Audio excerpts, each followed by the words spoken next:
Here I am for the 9th installment of this series of unit circle videos.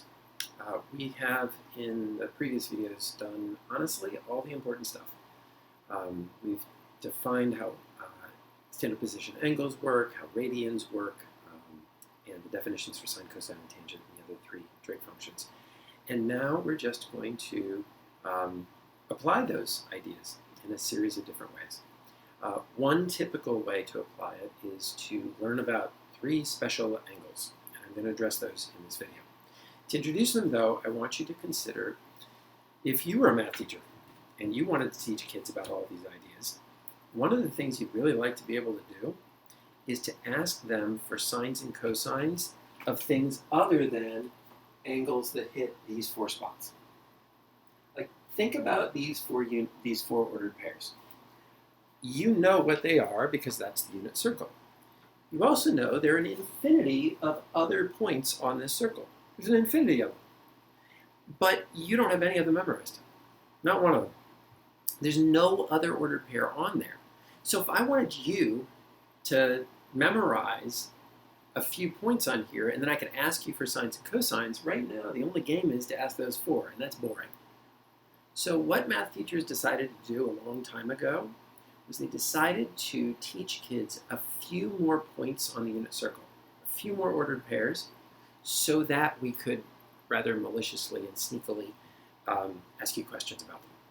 So, thus the three special angles. You probably remember from geometry class that there were two special right triangles that you learned some ratios of sides for. There was something called a 30, 60, 90 triangle. And there's a picture of one. And hopefully you remember, and I'll put this in another video at some point.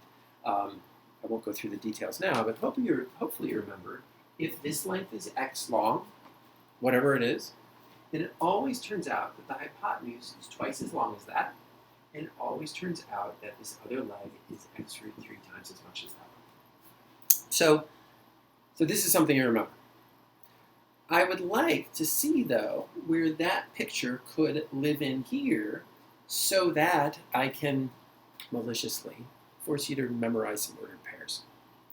If I make my x value a half, then this becomes 1, and this becomes root 3 over 2, and this becomes 1/2 itself.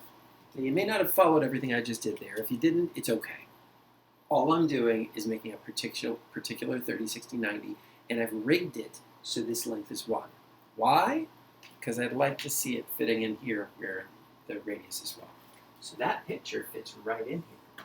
And there is a 60-degree angle. I'm going to mark it up here rather than down here. You'll see why in a second. I'm also going to put a comma after it and put the radian measure because I want you to remember what it is. 60 degrees is 1/3 of a half turn of 180. So it's 1/3 of pi. It's pi over 3. That's the best way to see that conversion. This ordered pair, then, I'm very interested in, because the sine and the cosine of 60 degrees of pi over 3 are going to be equal to the y and the x value of this. What are the y and the x value? They're right over here. The y value is the height. It's root 3 over 2. The x value is the width. It's 1/2. So that's the ordered pair for that point. Similarly, if I turn this thing on its side, I can see that there's a 60-degree angle here. A 30-degree. If I look at a 30-degree angle here, and 30 degrees is 1/6 of 180. 30 is 1/6 of 180, so this is pi over 6. Pi is a half turn, 180. Hopefully that makes sense. So there is the angle in both of its representations. This ordered pair is just going to be this reversed. And so it's going to be root 3 over 2, comma 1/2. And voila, I have just very, evilly made you learn 2 new points on the unit circle. And why is that evil? Because it means I can ask you questions about sines and cosines, and the answers will be these y values and x values.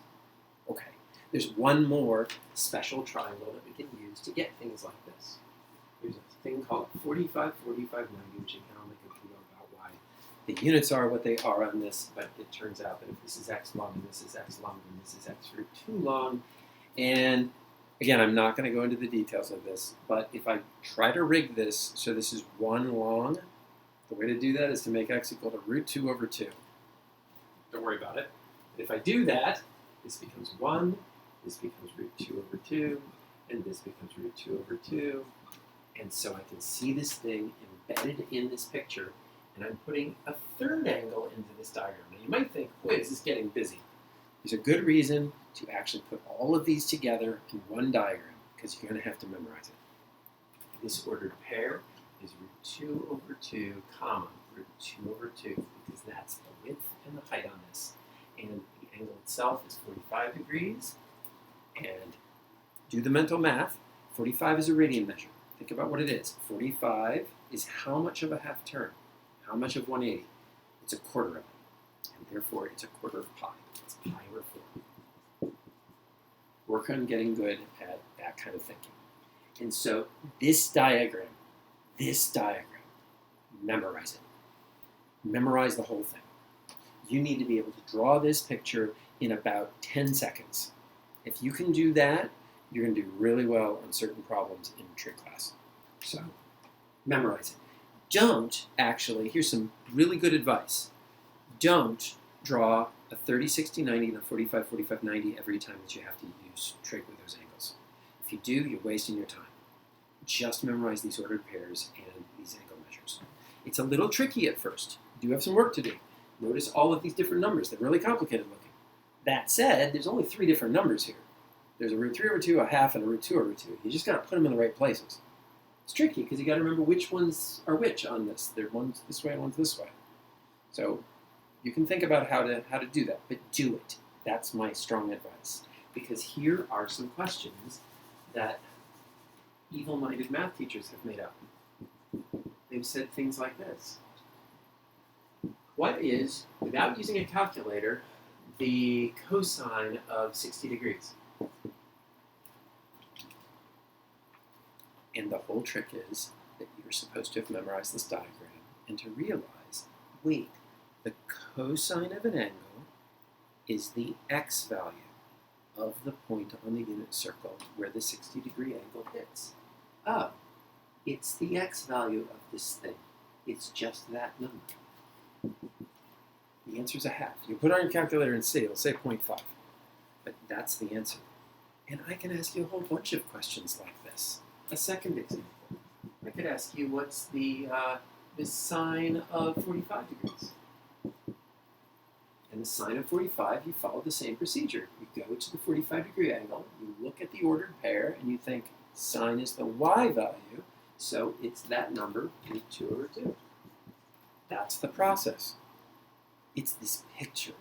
You're not using calculators, you're not drawing 30, 60, 90s and 45, 45, 90s. You're just filling in the blanks and understanding what the sine and the cosine are. A harder one, but only because it's a little bit more algebra, is to ask something with one of the other trig functions. Like, what if I ask you what's the cotangent of 60 degrees? Let's use radians.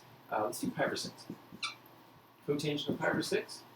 Well, that's pi over 6, which is like 30 degrees, but it's this one. And you have to remember, okay, the cotangent, what is that? You have to memorize that that is the x over the y. Cotangent of pi over 6 is equal to the x value over the y value, which is a fraction over a fraction. It's going to be root 3 over 2 divided by a half, which looks really scary to a lot of math students. But the idea is, keep calm. When you take a fraction divided by a fraction, that's the same as the fraction times the reciprocal of the one in the denominator. And so it's root 3 over 2 times 2 over 1. The 2's cancel, and we end up with just plain old root 3. And that's the final answer. You don't get a rounded amount. In fact, you can't get this one right on the calculator. Because if you type in cotangent of pi over 6, it's going to give you whatever root 3, 1.766 or 1.8 something, I don't know, something like that. This is the exact answer. All right, memorize that diagram and know that this is going to be on tests and quizzes, honestly, until you're through calculus. Now, there's more to this that I'm going to give in the next video that has to do with finding angles like, here's an example that I'll at least write. What is the sine of 240 degrees. Now this one, I just want you to think for a moment. 240 isn't one of these. But I'd like you to consider 240 is all the way around 180 and 60 degrees more. Do you sort of see that since it's 60 degrees more, the ordered pair down here is going to be related to some of the ordered pairs over here? In the next set of videos, I'm going to be talking about that relationship. It's something called reference angles.